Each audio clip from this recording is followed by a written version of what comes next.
Yo miraba el título del flyer que circuló, las consecuencias del neoliberalismo y la educación que necesitamos, y bueno, nosotros hemos vivido en carne propia y de manera desgarradora las consecuencias del neoliberalismo, y claramente venimos pensando, cuando digo nosotros, hablo del SUTEBA, pero puedo hablar de cualquiera de los que están aquí presentes.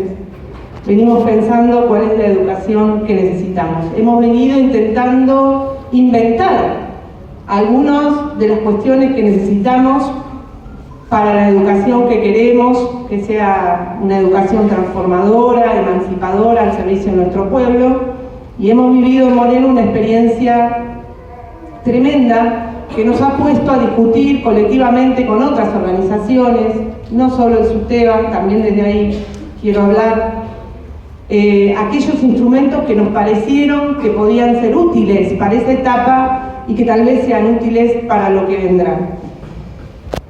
Nosotros en el SUTEBA caracterizamos al gobierno de Cambiemos como la teocracia, ¿no? ¿Cuál es la naturaleza de la Alianza Cambiemos? Explica la naturaleza del proyecto educativo que han llevado adelante. Me parecen pinceladas de cuestiones inconexas, locas, que atacan de manera furibunda la educación pública, no se entiende por qué, pero yo creo que tiene un sustento ideológicamente muy claro. Y ese ataque a la educación pública ha incluido el ataque a los trabajadores de la educación, a los estudiantes, a sus familias y también a las organizaciones sindicales. Cuando asumió Esteban Bullrich como ministro de Educación, en uno de los encuentros en los que se presentó ante el coloquio de ideas, o sea, ante los empresarios, se presentó como un gerente de recursos humanos.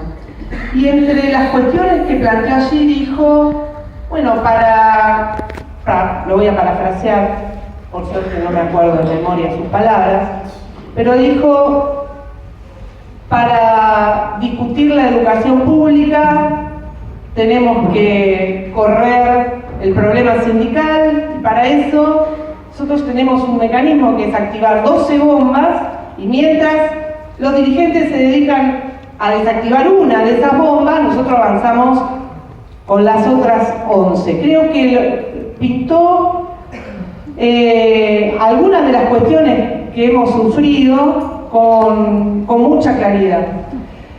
Y pensaba en esas 12 bombas, y para venir dije, me voy a anotar algunas, como para hacer un raconto de lo que hemos, no el SUTEBA, sino los trabajadores de la educación organizados, lo que hemos tenido que enfrentar, lo que hemos resistido y en qué punto hoy nos encontramos.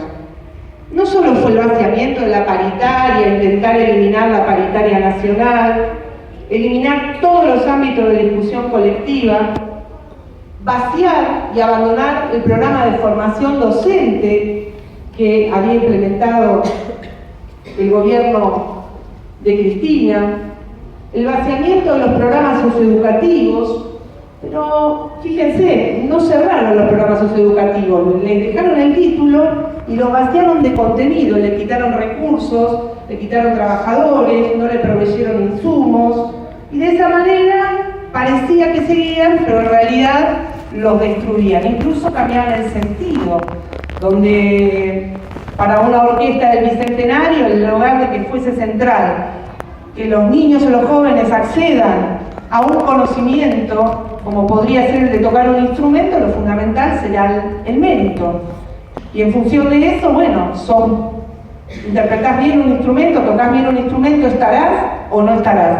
Ellos vaciaron de contenido los programas socioeducativos, traspasaron los centros de formación profesional a la órbita del Ministerio de Trabajo, destinaron recursos a las ONG y desfinanciaron la educación pública, liquidaron el Conectar Igualdad, atacaron la escuela técnica, abandonaron la educación sexual integral, paralizaron las obras de infraestructura, liquidaron la unidad ejecutora provincial, cerraron escuelas, no abrieron escuelas, cerraron escuelas rurales, escuelas de islas. 30% menos de participación en el en el presupuesto nacional de educación, subejecución de las partidas, o sea, partidas aprobadas, recursos disponibles que no se utilizaron. Y claro, evidentemente para este panorama que describo, que no es que era una sucesión de un avance en contra de la educación pública y luego si salía mal iban con otros, sino que en simultáneo, y nombré algunos, de muchos, el gobierno tuvo la educación pública como un objetivo a ser atacado. Yo creo que la intención fundamental fue el avance de la mercantilización en la educación, es decir, convertir a la educación en fuente de negocio, porque esos son los CEOs, ¿no? La inventiva de tenemos un sistema educativo enorme que puede ser la base de muchísimos negocios y no es necesario privatizar el sistema educativo. De hecho, durante los 90 se avanzó en la desresponsabilización de parte del Estado Nacional respecto del sistema educativo y se le dio a las provincias esa responsabilidad. Sin recursos, si hubiesen podido avanzar, se lo hubieran trasladado a los municipios, pero hay otras formas de avanzar en la lógica de la privatización, que es incluir esas lógicas de privatización adentro de la escuela, ¿no? Formas más sutiles, que no es privatizar la escuela y arancelarla, pero que de alguna manera avanzaron enormemente en esta etapa. Por ejemplo, el gobierno de la provincia de Buenos Aires destinó recursos, firmó una resolución que habilitó a la Asociación Conciencia a gestionar la asignación de fondos que venían del Ministerio de Educación de la Nación, también la Fundación Barkey, Enseña por Argentina, el programa Red de Escuelas de Aprendizaje que para secundaria utilizó a la Universidad Privada de San Andrés. Es decir, hay muchas formas de avanzar contra la educación pública y creo que en el fondo la idea de la mercantilización explica muchas de las decisiones que se tomaron. Incluso dijo Esteban Bullrich que el objetivo era avanzar en que crear argentinos capaces de vivir en la incertidumbre y disfrutarla, toda una definición. El mismo Esteban Bullrich habló de realizar una nueva campaña del desierto, pero no la campaña del desierto la tenemos en la cabeza, sino con la educación. Toda una definición, porque entonces quiere decir que miraban a la educación pública como eso, ¿no? Como tierra arrasada, no había nada para recuperar, y entonces ellos iban a avanzar sobre el sistema.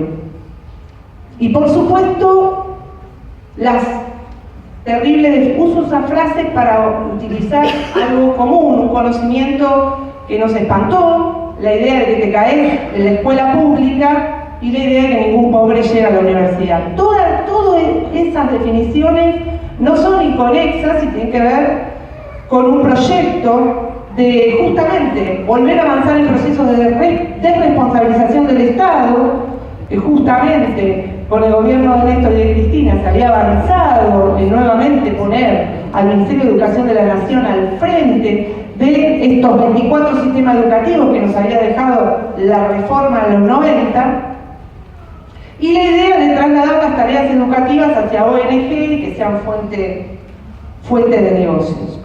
Ahora, claramente todo esto que describí y otras muchas cosas fueron resistidas, yo diría desde los inicios de este gobierno. Resistidas por los trabajadores de educación. Hablamos, me decía Alberto, bueno, ¿qué pasa con los docentes? Los docentes que se ha dicho, y nosotros coincidimos, que muchos, como tantos otros ciudadanos de la Argentina, han votado este gobierno por esos mismos sujetos que en algún momento eligieron de manera equivocada, salieron a la calle y yo diría, no pararon en estos 4 años de enfrentar esos embates a la educación pública. Ahora, en esta descripción que hice de algunas medidas que tomó el gobierno, debo decir que Moreno ha sido casi un laboratorio porque claramente en diciembre de 2015 el gobierno de la provincia de Buenos Aires tomó la decisión de paralizar las obras de infraestructura, tomó la decisión de no nombrar inspectores de infraestructura, tomó la decisión de mantener pauperizado el servicio alimentario escolar, también tomó tiempo después la decisión de intervenir el Consejo Escolar, o sea, mirar directamente el sistema educativo de Moreno, porque eso fue la intervención de Sebastián Nasif. Y yo creo, y durante el año pasado lo pensé mucho, que casi fue una experiencia de laboratorio, ver cómo es que un distrito se maneje al nivel de subsistencia. Todas sus escuelas, sus comunidades educativas a nivel de subsistencia. Nosotros, antes del 2 de agosto, muchas veces intentamos encontrarnos con el gobierno de la provincia de Buenos Aires, justamente para hablar de la situación de infraestructura escolar.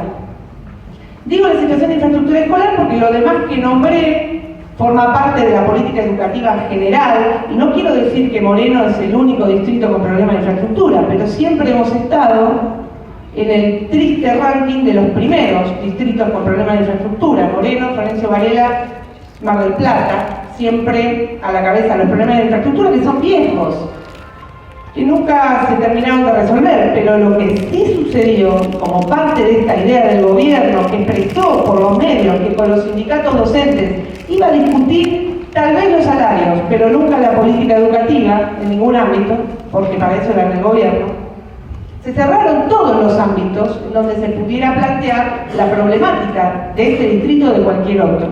Nosotros teníamos por costumbre, algunos compañeros que están acá son docentes, con distintos roles dentro de las escuelas, distintos cargos. Teníamos por costumbre que cuando había un problema grave de infraestructura ibas a la Dirección General de Escuela, llevabas familia, delegados, te quedabas toda la jornada hasta que algo te traías y hablabas con los funcionarios de la Dirección Provincial. La realidad es que este gobierno militarizó los conflictos. Entonces, ya no era posible ir con una comunidad a la Dirección Provincial de Infraestructura porque aparecía la Guardia de Infantería, como cuando ibas a discutir por qué no se pagaban los salarios. Por lo tanto, se cortó la posibilidad de discutir incluso la solución para el distrito, y lo elemental, lo básico, que alguien mire los edificios escolares. Y no es que en otro momento estaba lleno de inspectores mirando los edificios escolares, pero quiero decir, cuando se corta toda posibilidad de plantear una situación de gravedad, yo creo que hay una responsabilidad superior en ese punto. Y esta gestión lo hizo deliberadamente y puso al frente a Sebastián Nasif. Cuando explota la escuela 49, se marca un punto de inflexión para nuestro distrito, porque nadie pensó que se podía morir en una escuela. Nosotros jamás imaginamos, siempre denunciamos la situación de infraestructura, denunciamos las políticas de vaciamiento, pero nunca imaginamos que alguien podía morir en una escuela. Y esto no fue algo de lo que tomamos conciencia los docentes, las organizaciones sindicales. Las familias también tuvieron en ese momento ese punto de inflexión de pensar esta acción tan sentida por nuestro pueblo, que es dejar a su hijo en la escuela, a su hija en la escuela, se va a trabajar y está en la escuela. Eso se rompió. Y en función de esto que sucedió, de la muerte de nuestros compañeros, que debo decir además, acerca de estas políticas que llevó adelante Macri, Sandra Calamano y Rubén Rodríguez fueron adelantados respecto de otros compañeros. Porque Sandra era una defensora del programa de coro y orquesta del Bicentenario y Rubén era un defensor de los centros de formación profesional y entendía que no debían pasar a la órbita del Ministerio de Trabajo, y se gastaron todas las zapatillas en pelear en defensa de la educación pública y en defensa de estas dos cuestiones que yo planteo, que siempre digo son como los bordes del sistema educativo, ¿no? No es, bueno, la escuela primaria, inicial, la secundaria, que por ahí hay un conocimiento mayor de la sociedad, sino que, bueno, son los programas, es la formación profesional de los adultos, las adultas que no tienen trabajo, y entonces corren mayores riesgos. La realidad es que a partir del 2 quedó expuesta una situación en la que debíamos intervenir. ¿Y por qué lo traigo? Porque para nosotros el 11 de agosto de este año, la PASO, yo creo que nadie que esté acá no pensó esa noche que este distrito había tenido que ver con esa derrota de Vidal. Porque en esa pelea enorme del año pasado, nosotros hicimos también visible cuál era la situación y de qué manera un gobierno que abandona la educación pública expresa en ese acto descarnado su máxima responsabilidad y que no podía ser descargado en un gasista o en un interventor del consejo escolar. Era el gobierno de Vidal, clarito. ¿Sí? El ajuste mata es el gobierno de Vidal. Y creo que en eso fuimos muchas voces, no solo del distrito de Moreno, porque trascendió las fronteras de Moreno, llegó incluso a otras provincias y compañeros trabajadores de otros sectores también se solidarizaron. Y en esa acción hubo un combate a la acción individual, claramente. Los compañeros directores tomaron una decisión ejemplar, suspendieron las clases. Lo que hizo el gobierno, que fue decir, bueno, inspeccionaron las escuelas. Fueron inspeccionando todas las escuelas la semana siguiente de la explosión de la escuela 49 y detectaron en más del 85% fugas de gas. Pero no suspendieron las clases, no se hicieron cargo. Lo hicieron los directores y las directoras, de manera ejemplar. Y las organizaciones, y yo debo decir, está Mariela acá, todas las organizaciones sociales y sindicales de distintos espacios que no necesariamente compartimos la mirada respecto incluso a la caracterización del gobierno anterior. Estuvimos bancando este acampe que nombraba Mariel, desde la CGT, los compañeros de la Corriente Federal, la CTA Autónoma, los compañeros del Movimiento Evita, la Corriente Clasista y Combativa, está María acá, lo voy a meter por allá. Todos los la CTA de los trabajadores, todas las centrales sindicales pudimos coincidir.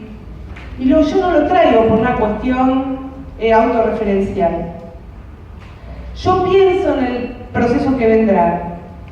Y para que no fracase como otras tantas cuestiones que se han intentado, y también hoy lo decía Alberto respecto de, bueno, el neoliberalismo no para de señorearse, parece que se va pero vuelve, y Eduardo Aliberti decía en la radio, Macri se va, pero no se va lo que Macri representa, va a estar ahí.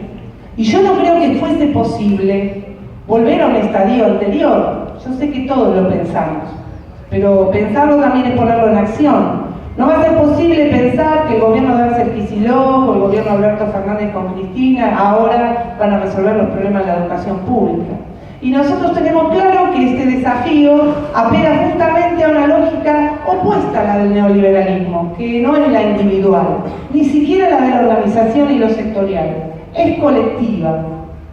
Es colectiva.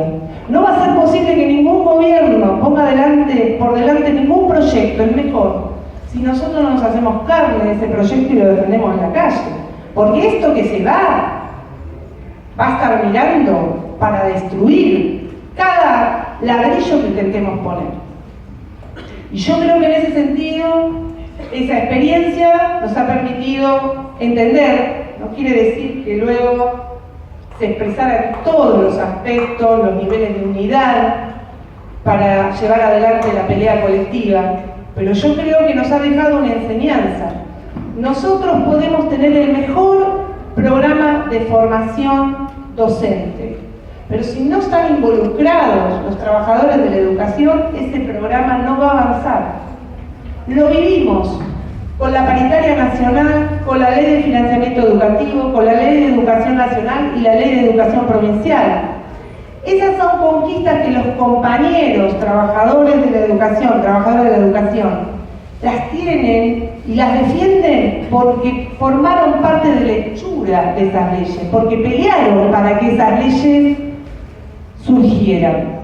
Y yo creo que cada uno de los pasos que se den adelante para poner nuevamente de pie la educación pública en un contexto donde estamos en alrededor del 36% en el nivel de pobreza, y de ellos el 52,4% son niños que van a nuestras escuelas, y el 47% son jóvenes que van a nuestras escuelas. En este contexto de arrasamiento, yo creo que las políticas que, por más, nosotros podemos enumerar una cantidad de políticas: formación permanente, una infraestructura que nos permita hacer realidad la consigna que nosotros defendemos de escuelas dignas y seguras, un servicio alimentario al servicio de nuestros pibes, provisión de material didáctico, provisión de libros, la universalización de todo lo que es obligatorio, el cumplimiento de la obligatoriedad en cada uno de los niveles, que haya una evaluación situada. Yo les quiero decir, y ya voy terminando, que en Moreno el año pasado hubo prácticamente 4 meses menos de clases de la manera tradicional que las entendemos, porque las escuelas estaban cerradas, pero las aulas existían a cielo abierto, y sin embargo intentaron llevar adelante la prueba Aprender como si acá no hubiera pasado nada. Y este año sucede exactamente lo mismo. Una prueba estandarizada para pibes que pasaron por un proceso tremendo, como los trabajadores que tenían la tarea de educarlos y sus familias, y sin embargo vinieron con la prueba estandarizada. Cada una de las cuestiones, más educación superior, fortalecimiento del sistema científico-tecnológico, si nuestro pueblo, me incluyo, si nosotros no nos hacemos carne de eso que necesitamos, también vamos a tener que formar parte, no solamente de los debates, sino de la defensa de cada una de estas cuestiones que queremos que vuelvan a ser políticas de Estado, que sean mejores que las anteriores. Eso no va a suceder, porque va a suceder como nos pasó en estos 4 años tan nefastos, en donde nos preguntábamos por qué no se defendían derechos que habíamos conquistado, pero no es que todos lo entendíamos como derechos conquistados. Aquella política que baja, aquella política pública que se deshilacha en el camino, nos provoca que no podamos comprender el ataque sobre ella misma y lo que significa para nuestro futuro. Entonces, yo creo, y uso la frase que utilizan los compañeros de nuestro Departamento de Discapacidad de la CTA, que dicen: nada de nosotros, acerca de nosotros, sin nosotros. Nosotros queremos que la voz de los trabajadores esté presente en este futuro. Queremos, para discutir Moreno, la voz de los trabajadores, y sabemos, porque yo quiero decir que la primera vez que alguien en el municipio me convoca para dar nuestra palabra desde nuestro lugar, y yo tengo la confianza fundamentalmente en la fuerza organizada que ha quedado en este distrito. Tenemos mucho para decir, hemos aprendido, hemos inventado, vi acá compañeros, familias por la escuela pública, mucho para decir acerca de lo que sucede en nuestras escuelas, de lo que sucede con el sistema educativo, y estamos dispuestos a formar parte de la construcción de otra escuela pública, teniendo en cuenta que estamos en una etapa en donde se están construyendo sociedades 30-70, 30% incluidos, 70% excluidos. ¿Qué desafío tiene hoy la educación pública en sociedades, en un mundo que impulsa sociedades con esas características? Creo que el proceso del año pasado ha sido muy rico, y hablo desde este lugar del sindicato, pero también desde este colectivo que hemos construido. Veo muchas caras de compañeros que han formado parte de esta pelea, y confío en nuestra fuerza colectiva, para construir todo lo que necesitamos. No queremos hablar solamente de educación, queremos opinar acerca de todo, queremos luchar por un país más justo, y una patria digna de ser vivida. Muchas gracias por esta invitación.